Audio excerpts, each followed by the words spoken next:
Greetings, Darklings, from across the interweb. It is once again I, the Duchess, Precious Ken, here for the Sounds and Shadows podcast. I have none other than John Robb. Hello, it's good to be here. You had this interview that I heard, again, in the last few days, I've been listening to a lot of them to prep, and you said in it that every new subculture, in regards to a question, has about 2 years where the true freaks, or people starting that new thing always come out, and then things start to water down in that genre or whatever, money starts to come into it and things change. But for the beginning of all of these splinter genres, whether you're talking today, like you said, trip hop, but shoegaze, all these things. And that's one of the reasons I stopped using goth as a word a lot and start saying dark scene, because I think it has become so broad now, and I don't want to argue with somebody about what is and isn't goth.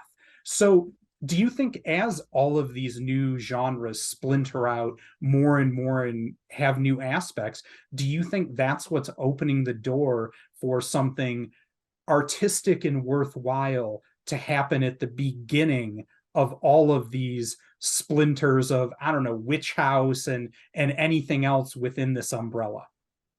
I'm fascinated by Witch House because I love the idea that something started off as actually a joke, Yeah, actually became a genre, and there's some really great music made in that as well, isn't there? And dark gaze as well. That's quite fascinating as well, kind of goth shoegaze crossover. But that actually dark gaze feeds back into the beginning of shoegaze, because shoegaze was basically started by my Bloody Valentine, wasn't it? Who yep, actually who were a goth band. They wanted to sound like the Birthday Party, but they weren't. They couldn't do it because they're not those kind of people. They weren't that manic. And as they played it, I mean, their early records they sound.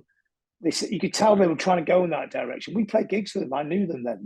They used to support us. And then they were sort of indie-ish, and then they came with that incredible sound. I mean, I put them in the book because they definitely are they're on the fringe, of if you're a goth, you understand my Bloody Valentine. There is they still retain that darkness in it. And sure. but I think sometimes you try and be one thing, but you are different as a person. It comes out as something else, and that's quite fascinating. That's a lot of great music gets made like that because you as a person overrides your influence. Right. But the scenes are interesting when they start because they're not formed. So they are quite wide. So you go to those alternative clubs, and the music people will play, like I said before, wouldn't fit into what a modern definition of what a goth club would be. People go, see, like now, I mean, I put the Cramps in the book, and people say they weren't goth. Well, Cramps, yeah, of course they weren't goth, but they're massive in goth clubs. You'd hear about 5 Cramps tracks a night in a goth club because you could dance to the Cramps, and they were a freaky look, and also they were a big influence on goth. So Brian Gregory, especially, with his bone jewelry and his style and his look, was an Yeah. influence, not on everybody, but he was an influence on the influencers. So other people in the UK looked to sartorially and had been influenced by Brian Gregory. He looked absolutely incredible, didn't he? Right.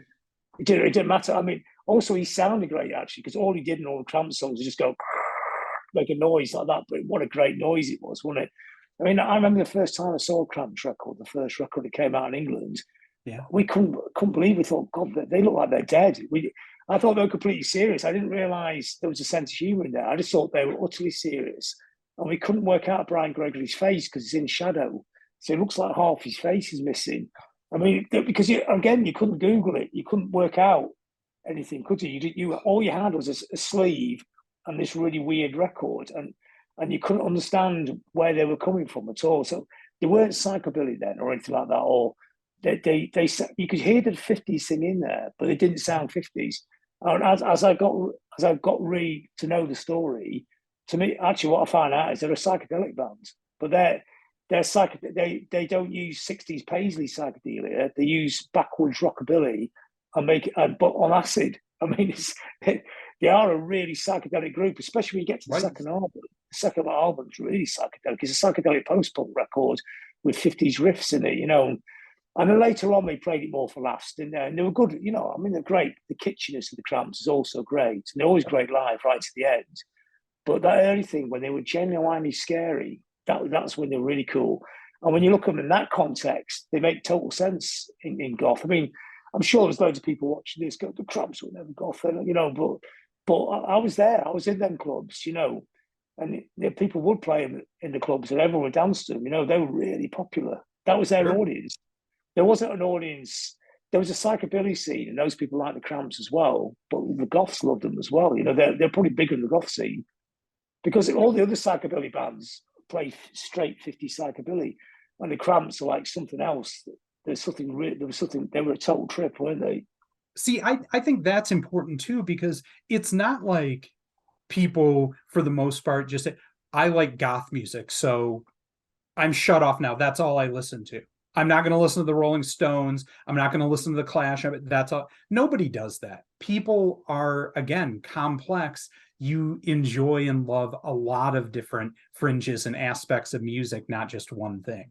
Of course, I think with music, this whole notion of guilty pleasures is completely pathetic. You know, you can only like what you like. You know, it's you can't deny yourself the pleasures of listening to bits of music. You know, just because you think that's not a cool thing to like, I better not like that. That doesn't fit into my genre loyalty or something. I mean, it doesn't. I mean, it just works. I'm going to go play some Neil Diamond later, and I'm not going to feel bad about it at all. But he actually isn't that far away because he's got a baritone. He's got a voice. If he Andy sang gets out, drunk and screams at a chair in a song for like 5 minutes, just screaming at a chair all along. What's more goth than that? if he covered Alice by Sisters of Mercy, it wouldn't be a big jump on his voice, would it? Right. You know what I mean? It's I mean, yeah, it affects in different ways, of course, as well, doesn't it? I mean, the music of a scene that you're really into means more to you because you totally attached to it. You understand it inside out. Yeah. But it could be a completely trashy pop record. You just like the tune of it, Right. or you may just like the bass line or the hi hat. You may not like the whole record, just a bit of it.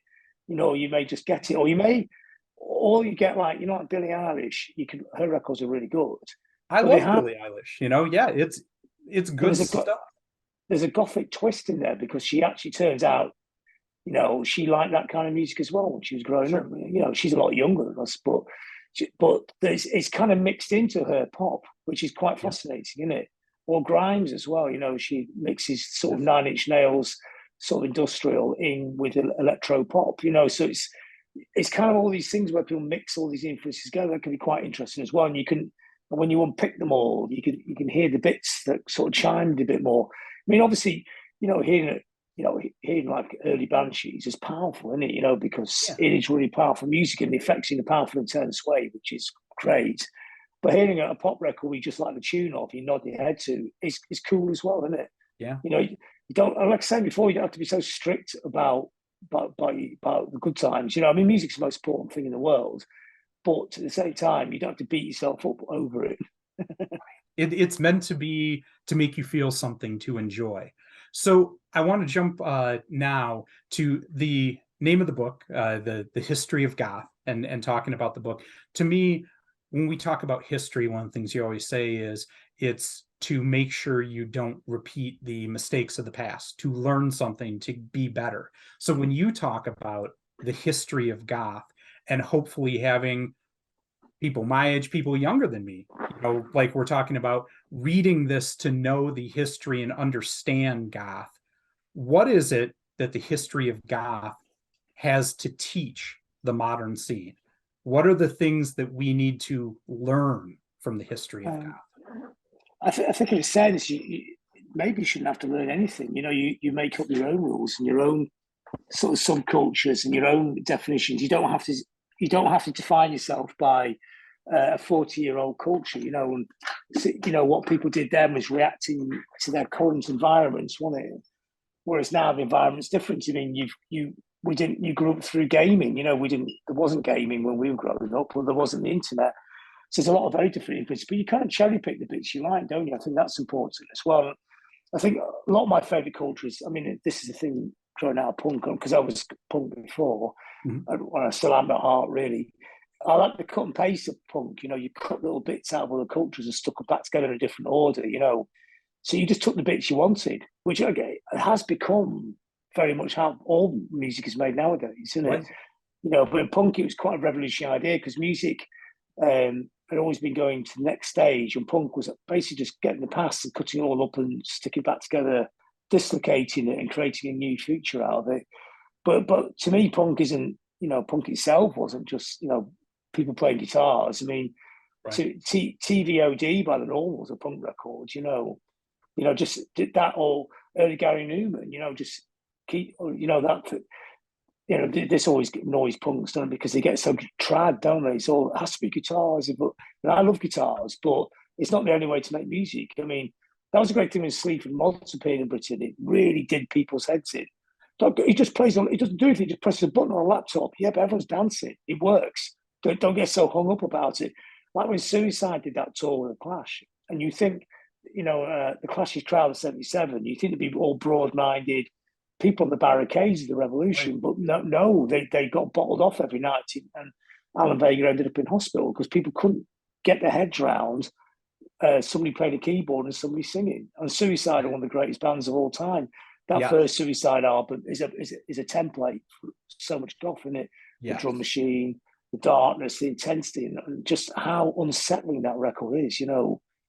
But I used to go and see Suicide in Manchester. There'd be 20 people at the gig, but the good thing about them is they managed to live long enough to get quite big.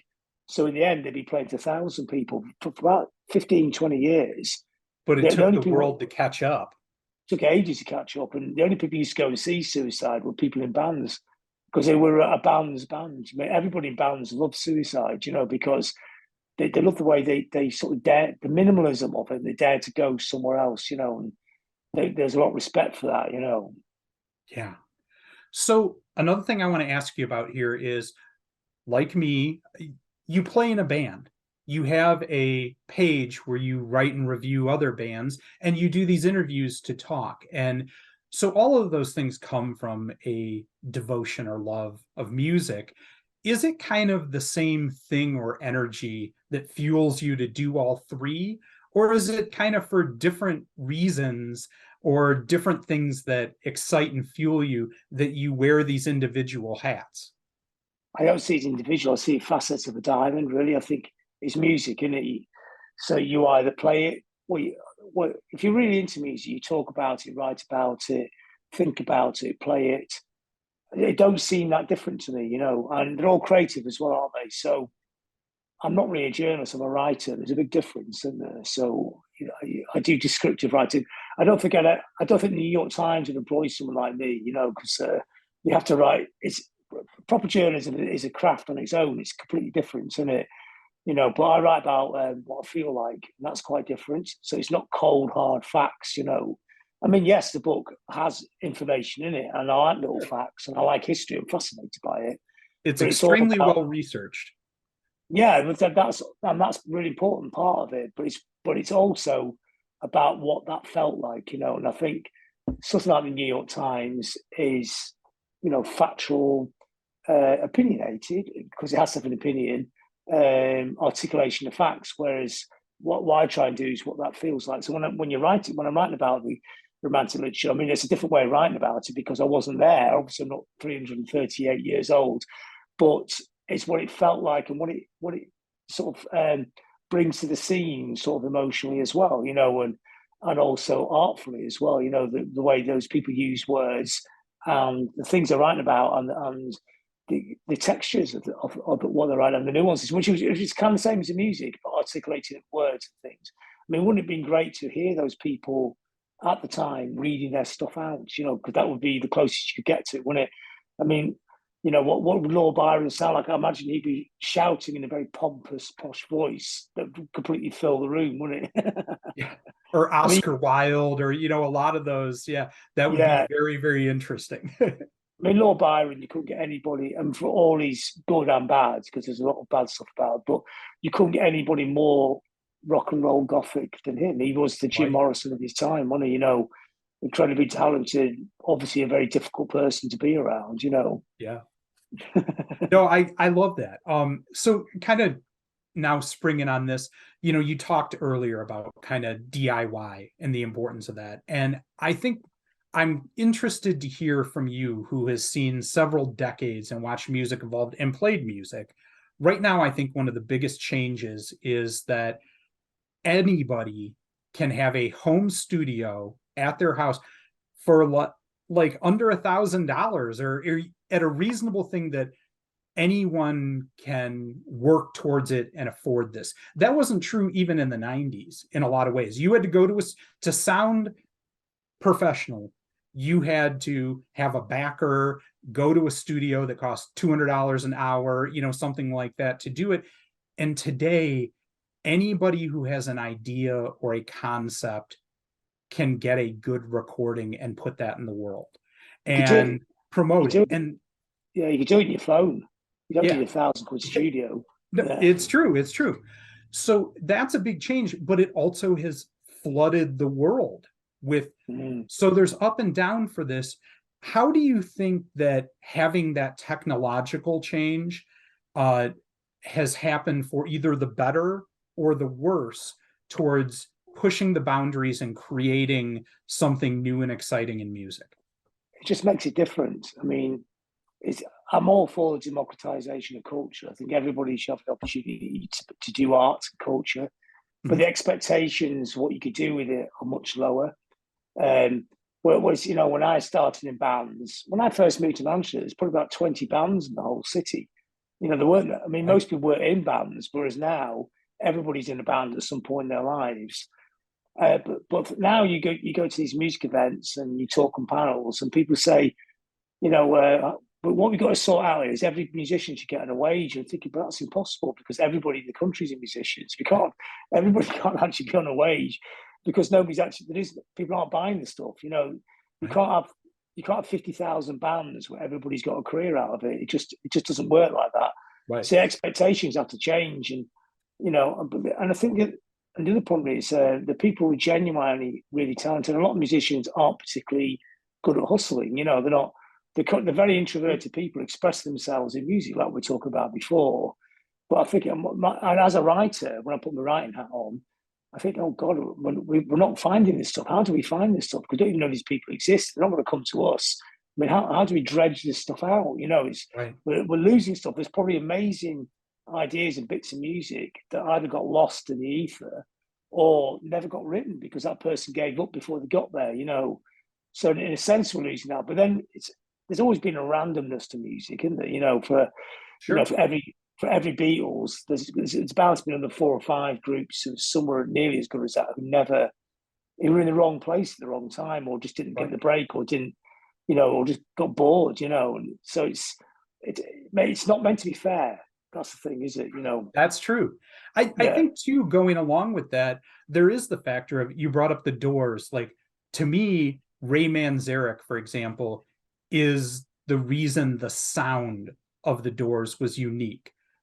Jim Morrison, obviously, yes, was this presence and this magic, but Ray Manzarek is what was different than Deep Purple. It was different than anything happening at that time because of his organ and keyboard. And I think a lot, take Joy Division, would, Ian Curtis ever have got that poetry out without a Bernard Sumner, and could that have happened? And so I think today it's just as true that it takes a lot of hats in a band. You need different parts or different people that bring different talents to the forefront.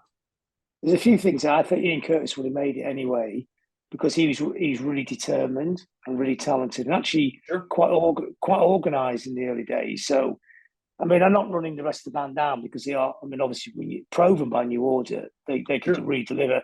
They probably would have made it themselves as a separate project.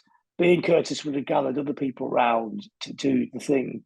There was actually about 2 years ago, this is a little tangent, but Henry Rollins got in touch, and there was this other band from Manchester he discovered. His name's gone off the top of my head now, which is really annoying, who sounded like Joy Division before Joy Division. And they did one single, which everyone completely missed. And nobody managed to really knew about them, but Rollins, being Rollins, being completely obsessive, trying to find every record that ever existed, and actually found them. And he's going to re-release this record. I mean, I'll email it to you, but I just can't remember the name off the top of my head. But they had the sound. So it wasn't like, I mean, obviously it's quite a unique sound, but it wasn't completely impossible to come up with that sound at that time, Right. So, I mean, Ian Curtis did have another band before Joy Division, didn't he? He was rehearsing. Sure. just over there actually in about 10 rehearsals, and he bumped into them guys and put the band together. So, and he had the vision, he knew what he wanted to sound like. He was the one he said to the rest of the band, we sound a bit like the Doors, and they never heard the Doors, have they? Because what you have to remember, actually, the Doors weren't that big in Britain till Apocalypse Now came out. They'd had two minor hits, one number 20, one number 40. I mean, the heads knew them, hippie heads knew them, but they weren't. But after Apocalypse Now, they became really big. And Apocalypse Now came out just before alternative stroke goth. Yeah. So it's a bit, I mean, Apocalypse Now and the Doors influence is a delayed influence. It was an influence 12 years after Jim Morrison had died. They became more mainstream in Britain, and I think for us it felt like a new band. I mean, I'd heard them before because I had hippie mates, but a lot of people never heard them. So I think they felt fresh and new, and they are a big influence on the goth scene. But it's almost like they were a band that was contemporary, but they weren't, because that scene in Apocalypse Now, the end on it with the napalm and the forest is the best film scenes ever. It's just so powerful, and the end is one of the greatest songs ever. And it means when you overhear the Doors, you forget how great they were.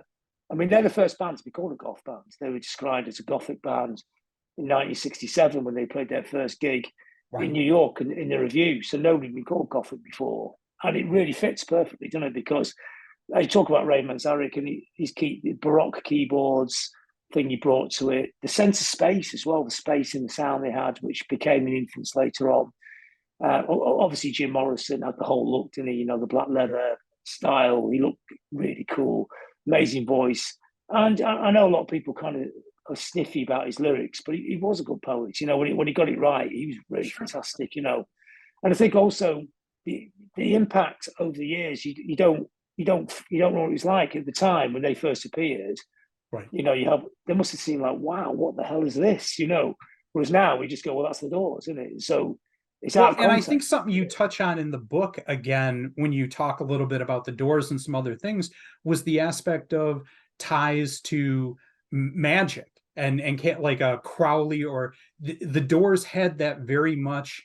When you were at that show, you were a part of a ritual, a seance, or something. And I think that has ties to the Gothic culture that has carried on this idea even today in 2023, but going back to early Christian death shows or anything where you felt like you walked in the door of this club and the band would start playing and there was this ritual that you were a part of.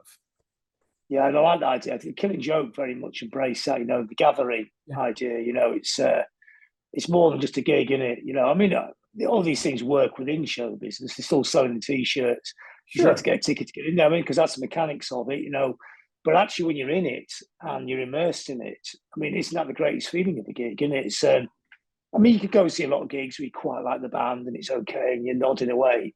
Or some gigs you go to and you're transfixed, aren't you? It's just like, it's so immersive. I mean, have you ever been to special? You go see something like Wardruna. Do you know Wardruna at all? Yeah.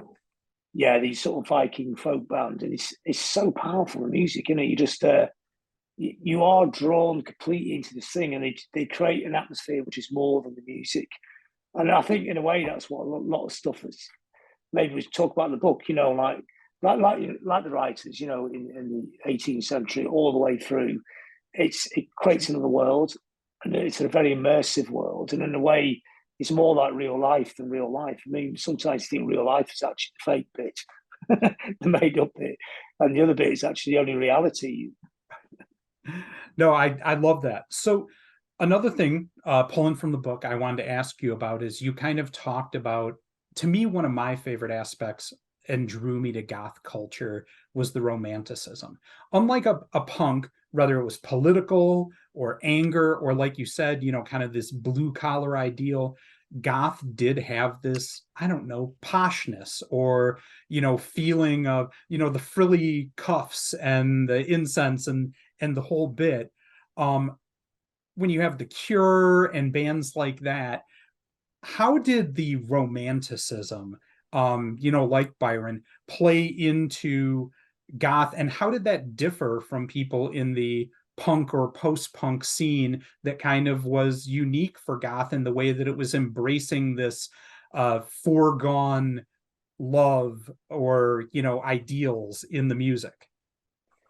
It's definitely filtered through punk, so it's not as flowery as it would have been like an older version. It's definitely a cynicism and sort of a punk sort of sort of aspect to it, but it's definitely in there. I mean, that idea we talked about before, trying to find the beauty in the darkness, that's in there Sure. as well. But I mean, it plays out lots of different ways because I mean, the original romantics were reacting to the Industrial Revolution, weren't they? So it's about embracing nature, which is a theme in goth. And I mean, like you look at those modern Instagram goth influencers, and they all stood around a lot of time in forests, but a lot of them also stand around in abandoned factories. So is that like celebrating the death of the Industrial Revolution, or is it actually embracing the Industrial Revolution? It's finding the romanticism in things that the original romantics didn't find romantic at all, isn't it? Right. And in a way, Factory Records, where they elevated, the symbol of factory is a factory, isn't it? And it's just almost a celebration of Manchester's Industrial Revolution in a very romantic way. But then punk was romantic, wasn't it? In a sense, there's always a romanticism Sure. in rock and roll. I mean, the Clash were very romantic, weren't they? They had this romantic idea of being in a rock and roll band. They're going to dress up and save the world. That's so romantic because it's never going to happen, but it's just a romantic ideal, isn't it? So all that kind of romanticism was playing out in different ways, and so it's not straight takes on 19th century romanticism or 18th century Sure. romanticism. It's kind of different. Also, each band, because it didn't form in a scene, they didn't all form as a committee.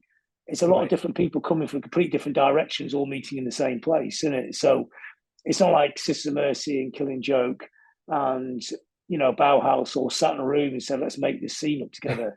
I mean, in a sense, punk was almost like that because the Pistols and Clash knew each other. Right. They're coming out of the same very very tiny little bit in the middle of London, and they knew of each other. But Goth itself is these towns are miles apart, and when people, farmers, and other band doing something sort of similar, it's like, wow, I didn't know you guys are 600 miles, the 100 miles up the road doing this.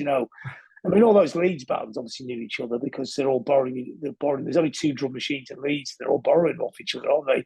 But but a Bauhaus wouldn't know the Leeds scene. You wouldn't know that was going on at the time. I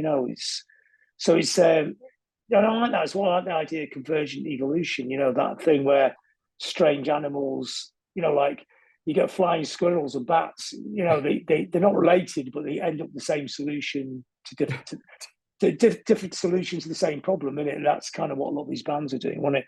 So then it makes you wonder, what are they doing? Are they kind of are they getting infused by the atmosphere of the times? Is that dystopian atmosphere of the late 70s actually feeding into the music? Because I don't think any band sits in a rehearsal room going, why don't we infuse the dystopian atmosphere of these times into our music? I don't think people do that, do they? But maybe the sensitivity just soaks in and comes out the other side, which is really fascinating, isn't it?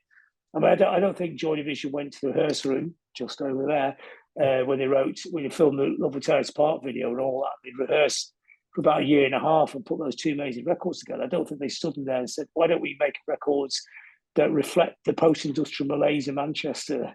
They went in there and tried to sound like a rock and roll band and got it completely Sure. wrong.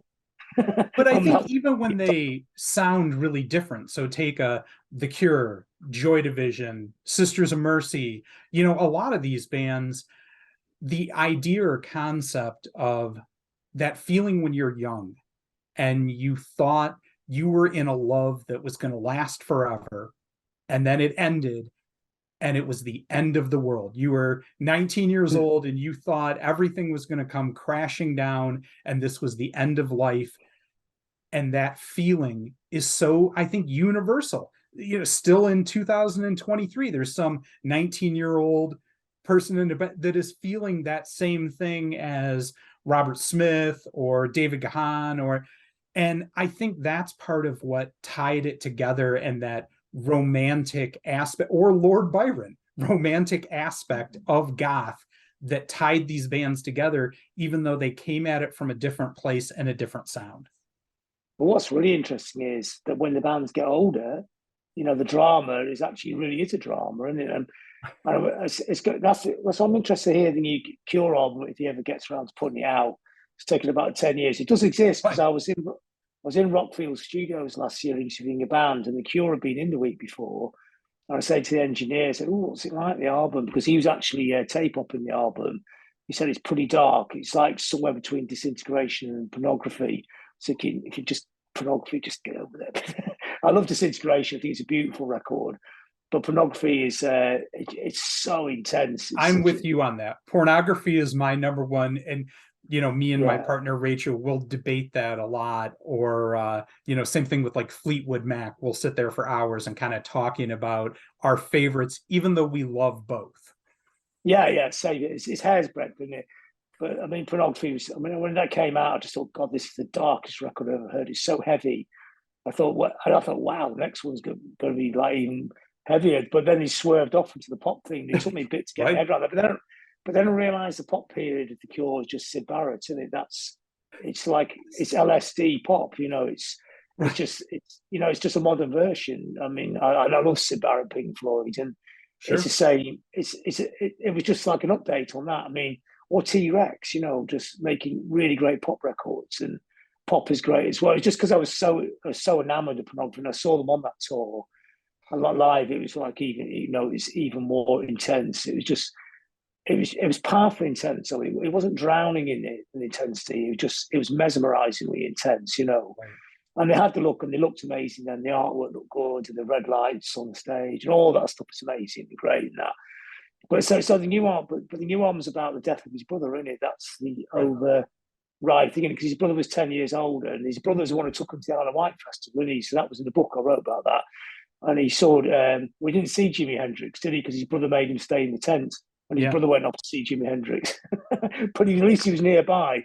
And and his brother died, which is obviously that's heartbreaker, isn't it? So the initial heartbreaks, they're lightweight, the youth club heartbreaks, aren't they? And it's interesting when people get older and the shit gets darker. So how do these people who are very good at articulating this? How would they articulate it? And that's why I'm fascinated by this new record, isn't it?